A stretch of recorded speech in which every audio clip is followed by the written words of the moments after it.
how to change country or location in Spotify.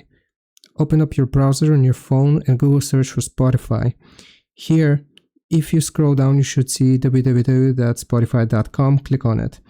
Now you will be asked to sign into your account, so just sign into your account here on Spotify. Once you click on the three dots, then you will see sign in here. And once you've signed in, again you want to click on the three lines in the top right, and then you will go into account. Here you want to go and select edit personal info, and if you scroll down you should be able to see country or region, and it's going to be displayed here.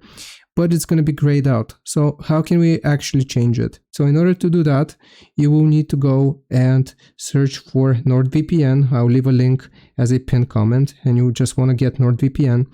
After you have gotten NordVPN, you just need to create a very quick account, and you can change your location here from all of the locations which you see.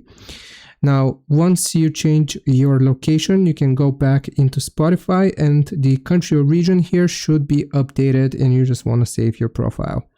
I hope this helps. Leave a like and subscribe. I'll see you next time.